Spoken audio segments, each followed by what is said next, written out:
ಪ್ರಾತಸ್ಮರಣೀಯರಾದ ಪೂಜ್ಯ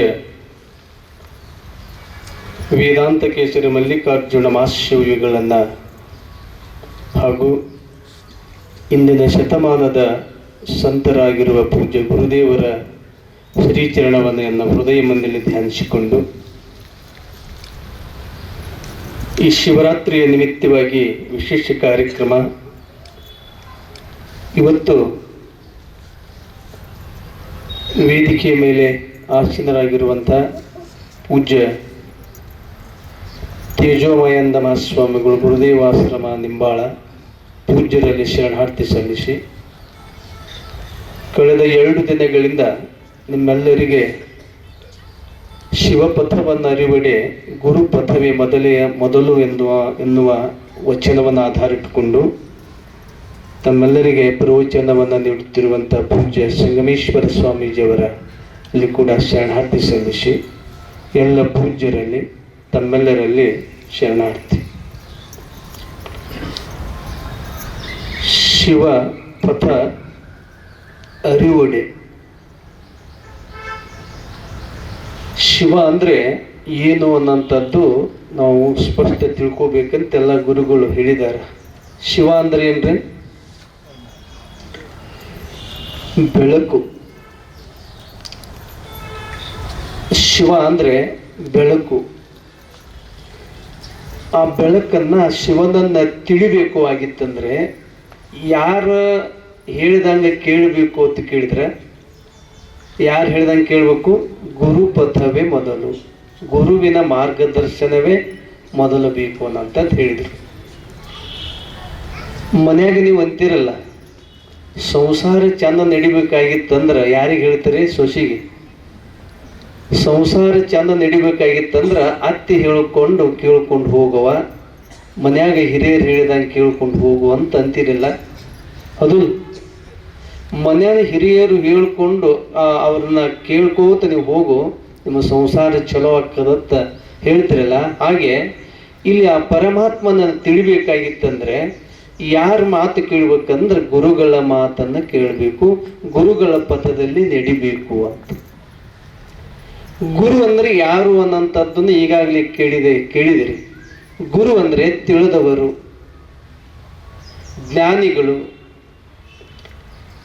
ಅಂತರಂಗದೊಳಗ ಪರಮ ಸತ್ಯವನ್ನು ತಿಳಿದವರು, ಆ ತಿಳಿದಂಥ ಜ್ಞಾನವನ್ನ ಜನರಿಗೆ ಬೋಧನೆ ಮಾಡ್ಬೇಕನ್ನಂತ ಕಳಕಳಿ ಉಳ್ಳವರು, ಇವರಿಗೆ ಗುರುಗಳು ಅಂತ ಕರೀತಾರೆ. ಯಾರಿಗೆ ಶ್ರೀಮಂತ ಅಂತ ಕರೀತಾರೆ ಅಂತ ಕೇಳಿದ್ರೆ, ಸಂಪತ್ತಿದ್ದವ ಶ್ರೀಮಂತ. ಸಂಪತ್ತಿದ್ದವ ಶ್ರೀಮಂತ. ಬರೀ ಸಂಪತ್ತಿದ್ರವ ಶ್ರೀಮಂತ ಆಗುವುದಿಲ್ಲ. ಆ ಸಂಪತ್ತದ ಜೊಡೆನೆ ಏನ್ ಬೇಕಾಗ್ತದ? ಒಂದಿಷ್ಟು ಹೃದಯವಂತಿಕೆ ಬೇಕಾಗ್ತದೆ. ಬರೀ ಸಂಪತ್ತದ, ಆದ್ರೆ ಆ ಸಂಪತ್ತನ್ನ ಒಂದಿಷ್ಟು ಹಂಚಿಕೊಂಡು ಉಣ್ಬೇಕನ್ನಂತ ಗುಣ ಇದ್ದಾಗ ಆ ಶ್ರೀಮಂತಿಗೆ ಬಹಳ ಬೆಲೆ ಅದು. ಅವನ ಕಿಶೆ ತುಂಬಿತ್ತು, ಅವನ ಹೊಟ್ಟೆ ತುಂಬಿತ್ತು, ಅವನ ಮನೆ ತುಂಬಿತ್ತು ಸಂಪತ್ತಿನಿಂದ ಅಂತ ಕೇಳಿದಾಗ, ಅದು ಕೇಳಿದ್ರೆ ಅವ ಶ್ರೀಮಂತ ಅನ್ಸೋದಿಲ್ಲ. ಅದಕ್ಕೆ ಶ್ರೀಮಂತ ಅನ್ನೋದಿಲ್ಲ ಅವಂಗ ಶ್ರೀಮಂತ ಆಗಬೇಕಾಗಿದ್ರೆ, ನಿಜವಾದ ಶ್ರೀಮಂತ ಆಗಿದ್ರೆ ಅಂದ್ರೆ ಅವನ ಸಂಪತ್ತಿರಬೇಕು. ಆ ಸಂಪತ್ತನ್ನ ಒಂದಿಷ್ಟು ಹಂಚಿಕೊಂಡು ನಾನು ಬದುಕಬೇಕನ್ನಂತ ಗುಣ ಇತ್ತಂದ್ರೆ ಅವಂಗ ಶ್ರೀಮಂತರು ಅಂತ ಕರೀತಾರೆ. ಹಾಗೆ ಗುರು ಇದ್ದ, ತಾನು ಸತ್ಯವನ್ನ ಅನುಭವಿಸಿದ್ದ, ಅದನ್ನ ತಾನೇ ಅನುಭವಿಸಿ ಆನಂದ ಪಟ್ರೆ ಅದು ಗುರು ಆಗುವುದಿಲ್ಲ. ಗುರು ಅಂದ್ರೆ ತಾನು ಅನುಭವಿಸಿದ ಸತ್ಯವನ್ನ ಅದನ್ನೆಲ್ಲರ ಕೂಡ ಮನುಕುಲಕ್ಕೆ ಹಂಚಿ ಅವರ ಅಜ್ಞಾನ ಕಳೆದು ಅವರು ದೇವನತ್ತ ಬರಲೇನಂತ ಕಳಕಳಿ ಉಳ್ಳವರು ಅದಾರಲ್ಲ, ಅವರಿಗೆ ಗುರುಗಳು ಅಂತ ಕರೀತಾರೆ. ಮಲ್ಲಿಕಾರ್ಜುನ ಅಪ್ಪಗಳು ಬಿದರದ ಭಾಗದಲ್ಲಿ ಒಂದು ಹಳ್ಳಿಗೆ ಪ್ರವಚನಕ್ಕೆ ಹೋದಾಗ ಬೆಳಗಿನ ಸಮಯ ವಾಕಿಂಗ್ ಹೋಗಿದ್ರಂತ, ತಿರುಗಾಡಕ್ಕೆ. ಅಲ್ಲಿ ಹೋದಾಗ ಅಡವಿಯಲ್ಲಿ ವಾಸ ಮಾಡೋ ಜನ ಇದ್ರಲ್ಲ, ಅವರನ್ನು ಅವ್ರ ಬಗ್ಗೆ ವಿಚಾರ ಮಾಡಿ ಅಪ್ಪುಗಳು, ಮಲ್ಲಿಕಾರ್ಜುನ ಅಪ್ಪುಗಳ ಕಣ್ಣಾಗ ನೀರು ಬಂದುವಂತ. ಅಲ್ಲೇ ಅಪ್ಪುಗಳು ಕೂಡ ಇದ್ದವ್ರು ಅಂದ್ರು, ಯಾಕ್ರಪ್ಪ ತಮ್ಮ ಕಣ್ಣೊಳಗ ನೀರ? ಅಲ್ಲಪ್ಪ, ಈ ಅಮೂಲ್ಯವಾದ ಮನುಷ್ಯ ಜನ್ಮವನ್ನ ದೇವರು ಕೊಟ್ಟಾನ. ಈ ಅಮೂಲ್ಯವಾದ ಮನುಷ್ಯ ಜನ್ಮವನ್ನ ದೇವರು ಕೊಟ್ಟಾಗ ಇದು ಕೊನೆಯ ಜನ್ಮ, ಇದು ಮಾನವ ಜನ್ಮ ದೊಡ್ಡದು ಅಂತ ದಾಸರು ಹೇಳ್ತಾರ, ಶರಣರು ಹೇಳ್ತಾರ. ಇಲ್ಲಿ ಬಂದು ಈ ಅಮೂಲ್ಯವಾದ ಮನುಷ್ಯ ಜನ್ಮವನ್ನು ತೆಗೆದುಕೊಂಡು ಬಂದು ಬರೇ ಅರಣ್ಯದಲ್ಲಿ ದುಡಿದು ತಿನ್ನುವುದು, ದಯಾ ಪ್ರಾಣಿ ಈ ಕೊಲೆ ಮಾಡ್ಕೋತ ಈ ಪ್ರಾಣಿಗಳ ಕೊಲೆ ಮಾಡ್ತಾರ. ಇವರಿಗೆ ದಯಾ ಧರ್ಮ ಇಲ್ಲ. ಈ ಬದುಕನ್ನ ಇವರು ವ್ಯರ್ಥವಾಗಿ ಕಳಿತಾರಲ್ಲ, ಆ ಪರಮ ಸತ್ಯವನ್ನ ಇವ್ರಿಗೆ ಯಾರು ಹೇಳ್ಬೇಕು, ಇವ್ರು ಎಂದು ಉದ್ಧಾರ ಆಗ್ಬೇಕಂತ ನನ್ನ ಕಣ್ಣ ನೀರು ಬಂದವಂತ ಮಲ್ಲಿಕಾರ್ಜುನ ಅಪ್ಪಳು ಹೇಳಿದ್ರತ್ ನೋಡ್ರಿ. ಅಂತ ಕರುಣೆ ಅಂತ ತಿಳ್ತಾರೆ. ಅದಕ್ಕೆ ಗುರು ಅಂದ್ರೆ ಕರುಣ ರಸದ ಕೋಡಿ ವರಿವ ಕಟಾಕ್ಷದ ಪರತತ್ವ ಅರಪುವ ಆಲಾಪದ ವರ ಪುಣ್ಯಮಯ ಶರೀರದ ನಿರಾಭಾರಿ ಸದ್ಗುರು ಇರಲಿಯನ್ನ ಮಾನಸದಲ್ಲಿ ತೂಕೊಂಡು ಪ್ರಾರ್ಥನೆ ಮಾಡ್ಕೊತಾರೆ. ಗುರುವಿನ ಲಕ್ಷಣಗಳು ಎಲ್ಲ ಹಾಗೆ. ಒಬ್ಬ ಗುರು ಏನ್ ಮಾಡ್ತಾನಂದ್ರೆ ನಮ್ಮಲ್ಲಿರುವಂತ ಅಜ್ಞಾನವನ್ನ ಕಡಿದು ನಮ್ಮ ಅಂತರಂಗದೊಳಗಿರುವ ಆ ಪರಮ ಸತ್ಯದ ಜ್ಞಾನ ಮಾಡಿಕೊಡುವವನೇ ಗುರು. ಒಬ್ಬ ರೈತ ಹೊಲವನ್ನು ಬಿತ್ತನಿಲ್ರಿ. ಆ ಹೊಲವನ್ನು ಬಿತ್ತಕ್ಕಿಂತ ಪೂರ್ವದಲ್ಲಿ ಏನೇನ್ ಮಾಡ್ತಾನ ಅಂತ ಕೇಳಿದ್ರೆ ಅದನ್ನ ಗಳೆ ಹಿಡಿತಾನ, ಕಸ ತೆಗಿತಾನ, ಅದಕ್ಕೊಂದಿಷ್ಟು ಗೊಬ್ಬರ ಹಾಕ್ತಾನ, ಎಲ್ಲವನ್ನ ತಯಾರು ಮಾಡಿ ಒಂದಿಷ್ಟು ಮಳೆ ಆದ ಮೇಲೆ ಆ ಭೂಮಿಯಲ್ಲಿ ಬೀಜವನ್ನು ಹಾಕ್ತಾನ. ಆ ಭೂಮಿಯಲ್ಲಿ ಹಾಕಿದ ಬೀಜ ಅದು ಹೆಂಗಂದ್ರೆ ಫಲವತ್ತವಾಗಿ ಬರ್ತದೆ. ಹೊಲ ಗಳೆ ಹೊಡೆದಿಲ್ಲ, ಕಸ ತೆಗೆದಿಲ್ಲ, ಅಲ್ಲಿ ಹುಲ್ಲನ್ನು ತೆಗೆದಿಲ್ಲ, ಬೀಜ ಹಾಕ್ಯಾನ. ಬೆಳಿ ಬಾ ಅಂದ್ರೆ ಹೆಂಗ್ ಬರ್ಲಿಕ್ಕೆ ಸಾಧ್ಯ ಅದ? ಬರುವುದಿಲ್ಲ. ಬೆಳಿ ಬರ್ಬೇಕಾದ್ರೆ ಭೂಮಿಯನ್ನ ಗಳೆ ಹೊಡಿಬೇಕು, ಕಸ ತೆಗಿಬೇಕು, ಅಲ್ಲಿ ಹಳ್ಳಗಳನ್ನು ಆರಿಸಬೇಕು, ಒಂದಿಷ್ಟು ಒಳ್ಳೆ ಗೊಬ್ಬರ ಹಾಕಿ ಬೀಜ ಹಾಕಿ ಮ್ಯಾಗ ನೀರು ಹಾಕಿದಾಗ ಅಲ್ಲಿ ಫಲವತ್ತವಾದ ಬೆಳಿ ಬರ್ತದಲ್ಲ. ಹಾಗೆ ಇಲ್ಲಿ ಗುರು ಅನ್ನಂತವ್ ಏನ್ ಮಾಡ್ತಾನಂದ್ರ ಶಿಷ್ಯರ ಅಂತರಂಗದೊಳಗಿರುವಂತ ಅಜ್ಞಾನದ ಕತ್ತಲೆ ಅಂತ ನಾವು ಕರಿತೀವಲ್ಲ, ನಾನು ಅನ್ನಂತ ಒಂದು ಅಜ್ಞಾನ, ಇದು ಅಹಂಕಾರ, ಇದು ನಾನು ಅನ್ನಂತ ಅದು ಒಂದು ಅಜ್ಞಾನ. ಇದು ನಮ್ಮ ಒಳಗೆ ಇತ್ತಂದ್ರೆ ಗುರು ಹೇಳಿದ ಉಪದೇಶ ಅಲ್ಲಿ ಹೋಗ್ಲಿಕ್ಕೆ ಸಾಧ್ಯ ಇಲ್ಲ. ನಂದು ಅನ್ನಂತ ಮಮಕಾರ ಇದೆ ಅಲ್ಲ, ಮಮಕಾರದಿಂದ ಬಂಧನ ಮಿನ್ನುಂಟೆ ಅಂತ ತಿಳ್ಕೊಂಡು ಹೇಳ್ತಾರ ಒಂದು ಕಡೆ ನಿಜಗುಣ ಶಿವಿಗಳು. ನಾನು ನಂದು ಅನ್ನಂತದ್ದು ಮಮಕಾರ, ನಾನೇ ಶ್ರೇಷ್ಠ ಅನ್ನುವಂತ ಅಹಂಕಾರ, ಮತ್ತು ಇದರೊಳಗೆ ಕಾಮ ಕ್ರೋಧಾದಿಗಳನ್ನಂತ ಕಸವನ್ನ ನಮ್ಮ ಅಂತರಂಗದೊಳಗೆ ಎಲ್ಲಿವರೆಗೆ ಇರ್ತದೋ ಅಲ್ಲಿವರೆಗೆ ಆ ಪರಮಾತ್ಮನ ಬೆಳಕು, ಆ ಪರಮ ಸತ್ಯ ವಸ್ತುವನ್ನ ತಿಳಿಲಿಕ್ಕೆ ಸಾಧ್ಯವಾಗುವುದಿಲ್ಲ. ಆದ್ರಿಂದ ಗುರು ಏನ್ ಮಾಡ್ತಾನಂದ್ರ ಅವೆಲ್ಲವನ್ನ ತನ್ನ ಜ್ಞಾನದ ಮುಖಾಂತರ ಹೇಳ್ತಾನ, ತೆಗಿತಾನೆ. ಅದಕ್ಕೆ ಗುರು ಪಥವೇ ಮೊದಲು ಅಂತಂತಾರ ಅವ್ರು. ಶಿವ ಪಥವನ್ನು ಅರಿವಡೆ ಯಾರ್ದು ಬೇಕ್ರಿ? ಗುರುಪಥವೇ ಮೊದಲು. ಅಲ್ಲಿ ಬರೀ ಹೇಳಿದ ಅಂದ್ರ ಅದು ವ್ಯರ್ಥವಾಗ್ತದೆ. ಯಾವ ರೀತಿ ರೈತ ಭೂಮಿಯನ್ನ ಹದ ಮಾಡದೆ ಬೀಜ ಹಾಕಿದರೆ ವ್ಯರ್ಥವಾಗ್ತದೋ ಹಾಗೆ ಶಿಷ್ಯನ ಅಂತರಂಗದೊಳಗಿರುವಂತ ಅಜ್ಞಾನವನ್ನ ಕಳಿಲಾರ್ದನೆ ಬೋಧನೆ ಮಾಡಿನಪ್ಪ ಅಂತಂದ್ರ ಆ ಬೋಧನೆ ಎಲ್ಲ ವ್ಯರ್ಥವಾಗ್ತದ.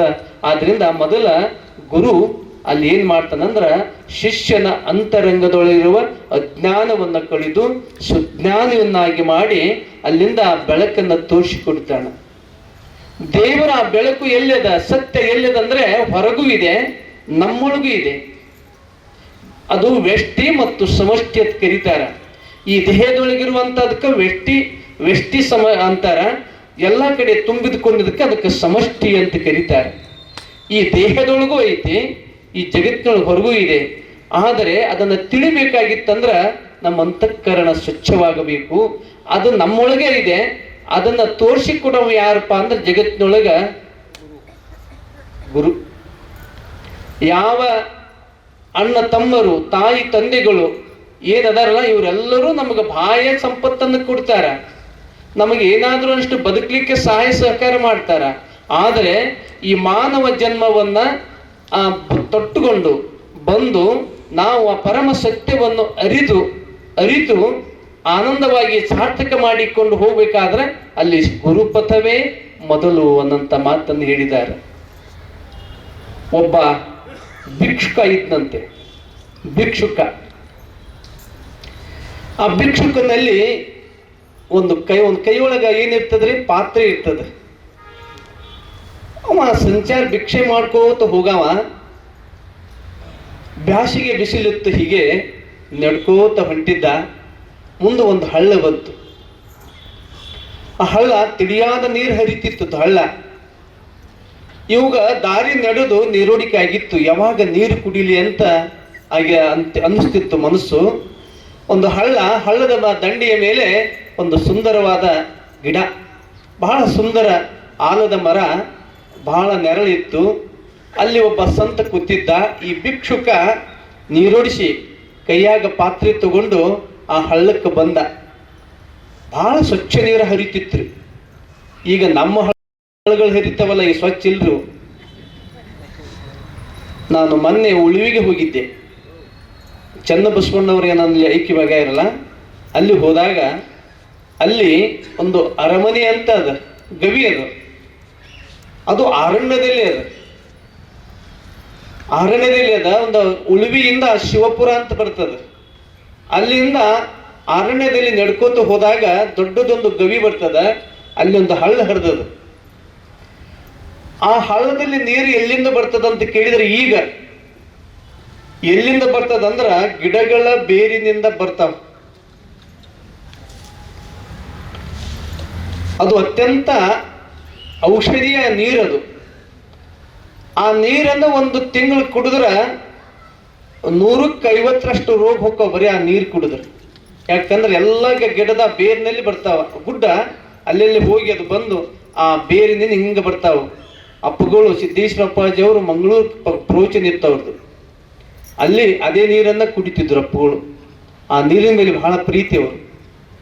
ಹಾಗೆ ಆ ತಿಳಿಯಾದ ನೀರು ಹರಿತಿತ್ತು. ಈ ಭಿಕ್ಷುಕನಿಗೆ ನೀರುಳಿಕೆ ಆಗಿತ್ತು. ನೀರು ಕುಡಿಬೇಕಂತಕೊಂಡು ಹೋಗಿ ಆ ಪಾತ್ರೆ, ತಿಳಿಯಾದ ನೀರು ಹರಿತಿತ್ತು, ಆ ಪಾತ್ರೆ ತಗೊಂಡು ಹಿಂಗ ನೀರು ಕುಡಿಬೇಕಂದ. ನೀರು ಹೊಲಸು ಕಾಣಕತ್ತು. ಅವನ ಚೆಲ್ಲಿದ. ಮತ್ತೊಂದು ಕಡೆ ಈ ನೀರು ಹೊಲಸದ ತಕೊಂಡು ಮತ್ತೊಂದು ಕಡೆ ಹೋಗಿ ತುಂಬಿಕೊಂಡ ಆ ಪಾತ್ರೆಯಲ್ಲಿ ನೋಡಿದ. ನೀರು ಹೊಲಸಿತ್ತು, ನೀರೋಡಿಕೆ ಆಗಿತ್ತು. ಅವಂಗ ಅದನ್ನು ಬಿಟ್ಟು ಕೈ ಬಗಿಸಿಲ್ಲ ಕುಡಿಬೇಕಂತ ಅನಿಸ್ಲಿಲ್ಲ, ಪಾತ್ರೆಯಲ್ಲಿ ಕುಡಿಬೇಕನ್ನಂತದ್ದು ಅನಿಸ್ತು. ಕೊನೆಗೆ ಅಲ್ಲಿ ಚೆಲ್ಲಾಡಿ ನೀರೋಡಿಕೆ ಹಾಗೆ ಆಗ್ಯದ. ನೀರ ಬಹಳ ಸುಂದರವಾಗಿ ಹರಿತದ. ಆದ್ರೆ ಅವನ ಪಾತ್ರೆಯಲ್ಲಿ ಹೊಲಸ ನೀರು ಕಾಣಕತ್ಯದ. ಬಂದು ಏನು ಒಬ್ಬ ಗುರು ಕೂತಿದ್ದ ಆ ಗಿಡದ ನೆರಳಿಗೆ. ಎಲ್ಲಿ ಅಲ್ಲಿ ಒಂದು ಆಲದ ಮರ ಇತ್ತಲ್ಲ, ನೆರಳಿಗೆ ಆತನು ನೀರು ಕುಡಿದು ಕುಂತಿದ್ದ. ಸಂಚಾರಿ ಗುರು, ಸಂಚರಿಸುತ್ತಾ ಬೋಧನೆ ಮಾಡುವಂತ ಗುರು ಅಲ್ಲಿ ಬಂದ. ಅವ ಭಿಕ್ಷುಕ ಬಂದು ನಮಸ್ಕಾರ ಮಾಡಿದ. ಬಹಳ ವಿಪರೀತ ನೀರೋಡಿಕೆ ಆಗಿತ್ತು. ಪೂಜ್ಯರೇ, ಈ ಹಳದಾಗ ನೀರು ಕುಡಿಬೇಕಂತೀನಿ, ನೀರು ಎಷ್ಟು ಹೊಲಸದಾವಲ್ಲ ಅಂದ. ಅವಾಗ ಅವರು ಸಂತರು ಹೇಳಿದರು, ಇಲ್ಲ ನಾನು ಈಗ ಕುಡ್ದೀನಿ, ನನಗೂ ಬಹಳ ನೀರೋಡಿಕೆ ಆಗಿತ್ತು, ನಾನು ಈಗ ಕುಡ್ದೀನಿ ಅಂದ್ರು ಅವರು.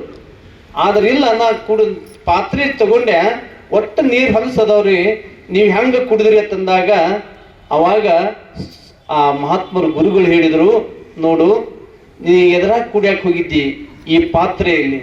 ಆ ಪಾತ್ರೆ ತಗೊಂಡ್ರು ಗುರುಗಳು. ತಗೊಂಡ್ರು, ಹಳದಾಗ ಹೋದರು. ಅಲ್ಲೇ ಸಣ್ಣ ಉಂಟು ಉಸುಕ. ಆ ಉಸುಕ ತಗೊಂಡು ಪಾತ್ರೆ ತಿಕ್ಕಿದರು, ತಿಕ್ಕಿ ಸ್ವಚ್ಛ ಮಾಡಿದರು. ಆ ನೀರನ್ನು ಹಾಕಿ ಕೊಟ್ಟರು. ಈಗ ನೋಡು ಅಂದರು. ಅವಾಗ ಅವ ಅಂದ, ನಾನು ನೀರಾಗ ಹೊಲಸದ ತಿಳ್ಕೊಂಡಿದ್ದೆ, ನನ್ನ ಪಾತ್ರೆ ಹೊಲಸಾಗ್ಯದಂತ ನನಗನ್ನಿಸ್ಲಿಲ್ಲ, ನೀರು ಹೊಲಸದಂತ ತಿಳ್ಕೊಂಡು ನನ್ನ ಭಾವನೆ ಆಗಿತ್ತು. ನೀವು ನಿಮಗೆ ಧನ್ಯವಾದ ಅಂತ ತಿಳ್ಕೊಂಡು ಹೇಳಿ ಆ ಪಾತ್ರೆಯಲ್ಲಿ ನೀರು ಕುಡಿದ. ಆ ಪಾತ್ರೆ ಎದರ್ದಾಗಿತ್ತಂದ್ರೆ ಬಂಗಾರ ಪಾತ್ರೆ, ಅದು ಹೊಲಸೆತ್ತಿ ಹಂಗಾಗಿತ್ತು. ಹಾಗೆ ನಮ್ಮ ಅಮೂಲ್ಯವಾದಂತ ದೇಹ ನಮ್ಮದೇನಪ್ಪ ಅಂತಂದ್ರ ಪರಮಾತ್ಮ ಕೊಟ್ಟಂತ ಅತ್ಯಂತ ಪರಿಶುದ್ಧವಾದ ಹೃದಯದೊಳಗ ಕಾಮ, ಕ್ರೋಧ, ಲೋಭ, ಮದ, ಮತ್ಸರ, ನಾನು, ನಂದು ಅನ್ನಂತ ಏನ್ ಹಾಕೊಂಡೇವಿ, ಹೊಲಸು ಬಿದ್ದದ. ಆ ಹೊಲಸು ಎಲ್ಲಿವರೆಗೆ ಹೋಗುವುದಿಲ್ಲೋ ಅಲ್ಲಿವರೆಗೆ ಆ ಪರಮ ಬೆಳಕು, ಸತ್ಯ ಅನ್ನಂತ ನಮ್ಮೊಳಗಿದೆಯಲ್ಲ ಅದು ತೋರುವುದಿಲ್ಲ.